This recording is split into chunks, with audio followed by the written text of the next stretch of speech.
In this lesson, I'm going to be talking about using Metasploit.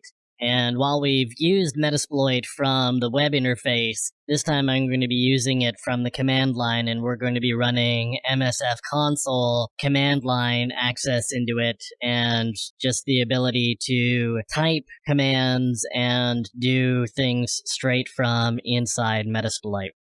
So I've got Metasploit open here now, and I've got the console. You can see I've got 922 exploits and 496 auxiliary, 251 payloads. It's got a lot of information in it that provides you the ability to build exploits and also just run existing ones. So one of the things I can do here is I can run nmap straight from inside Metasploit. I'm going to set a very high timing rate, and I'm going to run it against 192.168.1.245.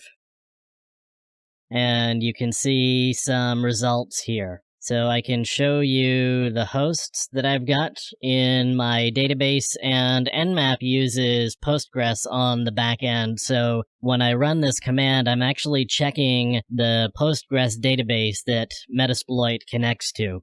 So you can see here I've got a Linux system in my database and a Windows XP system. Another thing that I can do is I can import this Nessus report file. And what that should do is it should populate some vulnerabilities for me so that Metasploit can tell me what vulnerabilities that I have. So I've done a DB import on this Nessus file, so I exported the report in the Nessus XML version 2 format, and now I've imported it in here, and from here, should be able to see the different vulnerabilities that we've got. I've got a whole lot of vulnerabilities that have been noted against this particular system. And in order to find the vulnerability module here, I'm going to search MS08-067. I've got a Microsoft vulnerability from 2008 that hasn't been updated as near as we can tell. So I'm going to use that particular vulnerability. Now you can see the options that I've got here. So I'm going to set our host to 192.168.1.245. And now I can just exploit. And so it's going to run the exploit against the system, and you can see it's running. We've sent the second stage, and now I've got a Meterpreter session open. You can see that we're in system 32.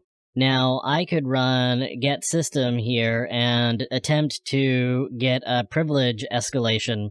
The reality is I've already got system because what I exploited was running at local system, so I already had administrative privileges.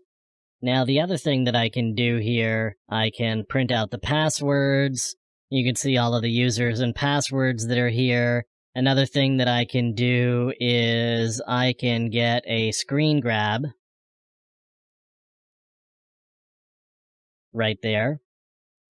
And you can see the system that I have just broken into.